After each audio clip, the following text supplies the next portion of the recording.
Hello කොහොමද යාළුවනේ මම නම් ගොඩාක් හොඳින් ඉන්නවා. ඔයාලව අද මං එක්කරගෙන යන්නේ සීනි බෝල සවාරියක්. පාට සීනි බෝල හැම තැනම පිරිලා.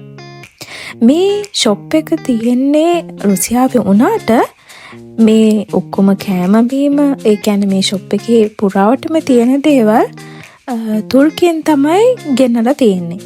ඒ වගේම මේ හැම දෙයක්ම වෙළඳාම් කරන්නේ මේ කඩේ අරගෙන කරන්නේ තුර්කියේ අම්මයි දුවයි දෙන්නේ. එතකොට ඔයගොල්ලෝ මේ පේන්නේ මේකේ ගොඩක් තියෙනවා කිරලා ගන්න දේවල්. මේ සීනි බෝල් එහෙම කිරලා දෙන්නේ. අපේ ලංකාවේ බෝන්දි රටකජු වගේ දේවල් පොලේ විකුණන්න තියෙන්නේ. මේ තියෙන්නේ වියලි ෆෘට්ස්. ඒ කියන්නේ ප්ලම්ස් ಜಾති තමයි ඔක්කොම තියෙන්නේ. හරිම ලස්සනයි නේද? මේ කෝන් එකේ නම් තියෙන්නේ ස්පයිසස් ಜಾති. ඒ රටවලට අදාළ එක සැර වලට අනුකූලව මේ තියෙන දැන් අපේ මිරිස් කුඩු 3-5 වගේ එයාලට අයිති එයාලට ආවේනික දේවල් තියෙනවා. ඒ වගේම සහල්, පරිප්පු, තේ කුඩු එක මෙයාලා ගොඩක් හර්බල් ටී බොනවා.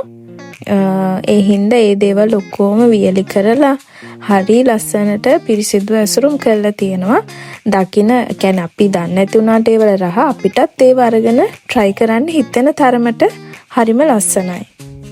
මේ වගේ තවත් වීඩියෝ එකකින් හම්බ වෙමු.